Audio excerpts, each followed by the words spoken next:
Bonjour à tous chers mortels, c'est Dragmar, on se retrouve pour un nouvel avis manga sur Frieren, et comme vous le voyez derrière, il y a un petit peu du bordel, du rangement, c'est parce que je me sépare de certains titres que j'ai en doublon. Ça fait des années que j'ai des tonnes de doublons parce que j'ai acheté par erreur certains tomes, parce qu'on m'a refilé certains tomes mais que j'avais déjà, parce que du coup il y a ma très chère et tendre, mon assistante, ma secrétaire, tout ce que vous voulez, qui voilà, les morts de rire, je le savais, mais c'est pas grave, on va laisser pour le fun. Du coup voilà, qui est actuellement en train de mettre en vente les mangas, et en plus voilà, comme beaucoup de séries, on en a certaines en commun, il y en a que elle est continue, moi pas, donc je dis je vais revendre les doublons, voilà, c'est fait. Donc si ça vous intéresse, je vous mettrai un petit lien, voilà, je me fais un peu de pub, c'est pas si souvent que je le fais, voilà. Bon, on attaque du coup avec Frieren. C'est un shonen d'aventure fantastique scénarisé par Yamada Kanehito et dessiné par Abe Tsukasa. Alors pour l'histoire, nous suivons un groupe de héros qui a combattu le roi démon pendant plusieurs années.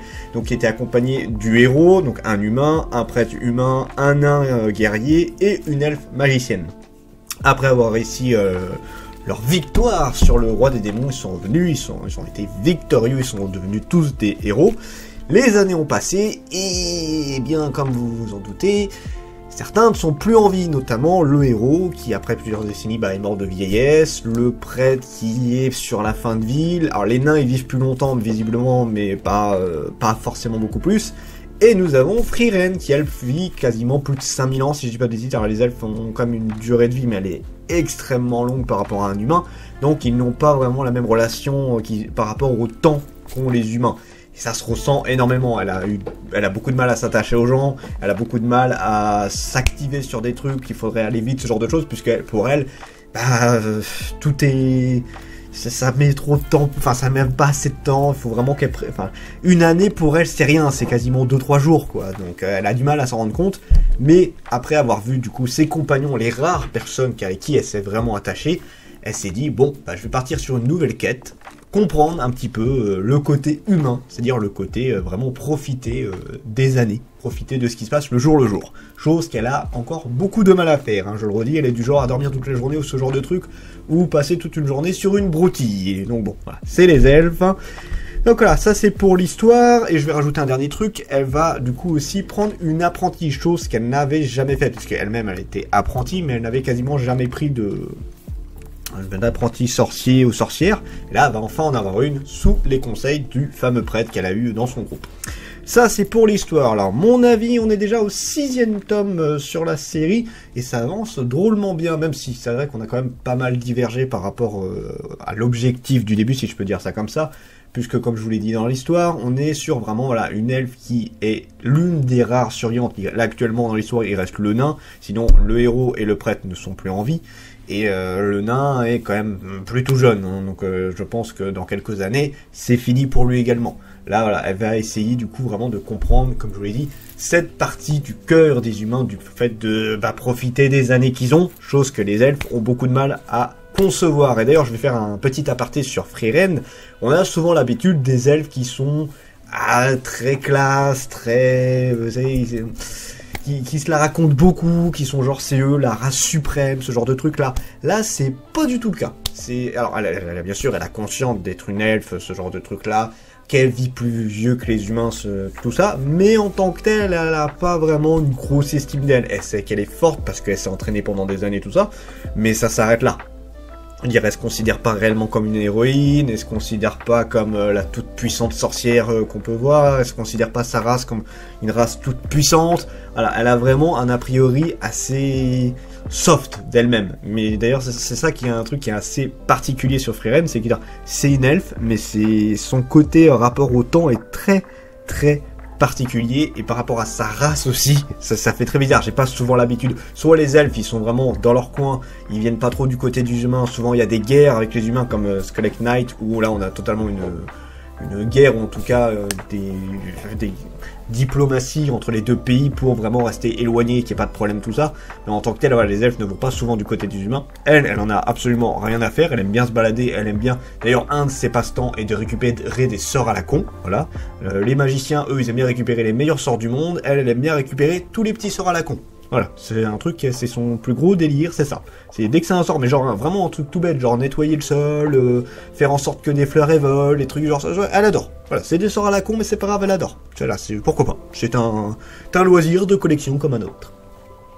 Et comme je l'ai dit, elle va rencontrer une jeune humaine qui était une protégée de son ancien coéquipier prêtre, et elle va la prendre sous son aile et en faire une véritable magicienne. Alors elle a, comme je vous l'ai dit, une façon de voir de la magie très différente des autres, puisque je prends deux exemples. Les gens ne prennent pas spécialement l'occasion de s'entraîner à cacher leur puissance. Elle, c'est quelque chose qu'elle a appris, vient bien sûr son maître de base, mais c'est au fur et à mesure elle l'a appris également.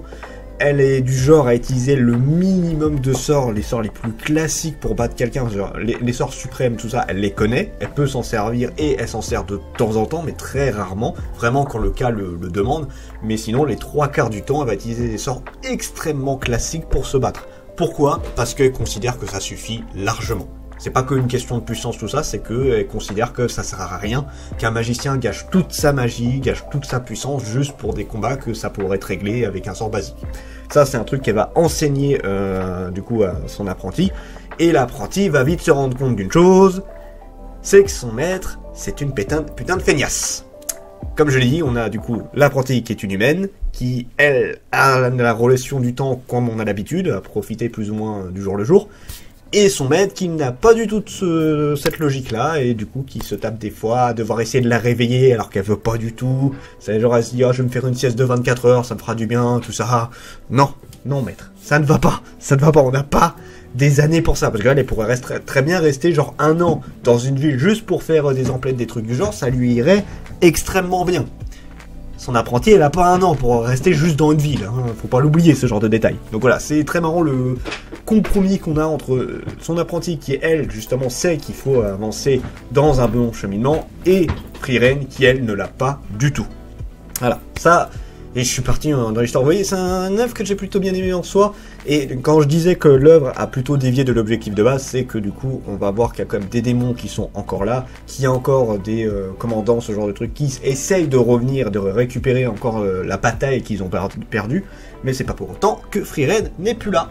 Et du coup, justement, c'est assez sympa ce côté, on va se balader, on essaie de trouver des choses, Frieren essaye de comprendre un peu plus les humains, tout ça, et ce côté, ah bah il y a quand même encore des démons, bon, allons leur péter la gueule au passage, je suis là, autant en profiter.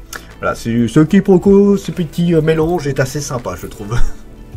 Donc c'est une série que j'aime beaucoup sur plusieurs points, que ce soit les personnages, que ce soit les dessins. Les dessins des personnages sont vraiment très beaux.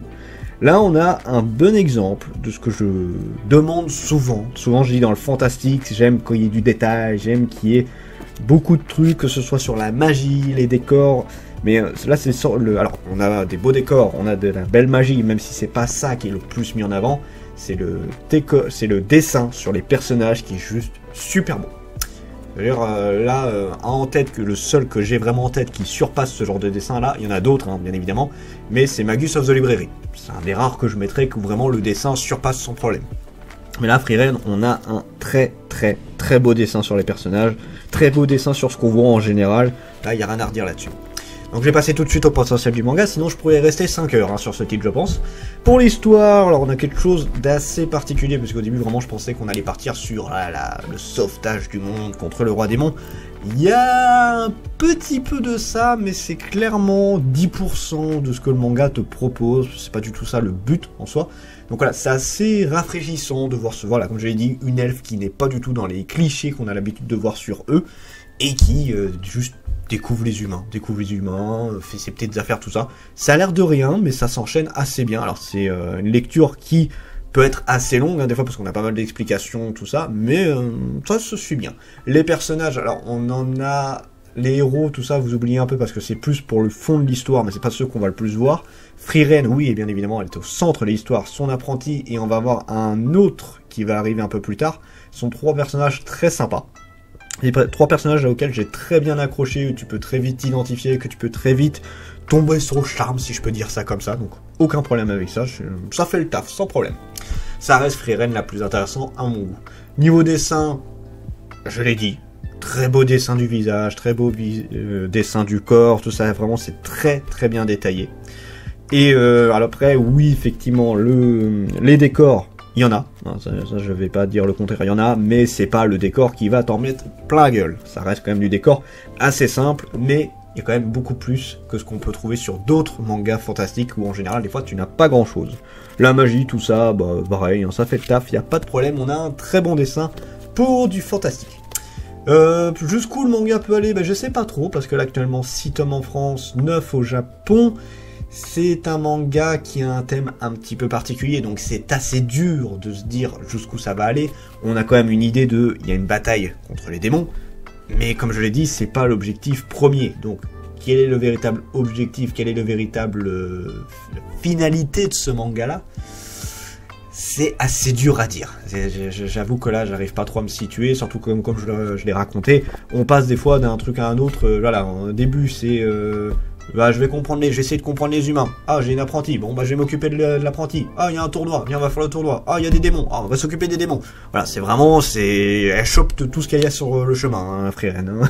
Donc voilà, je ne saurais pas dire jusqu'où le manga peut aller. Ça peut aller très loin, comme ça peut être assez rapide. Je pense quand même qu'on va faire plus de 20 tomes sans problème sur cette série-là. Mais je vous la conseille très fortement. Sur ce, c'était Dragmar, et je vous dis à la prochaine, chers mortels. Au revoir, ma secrétaire. Au revoir, au revoir.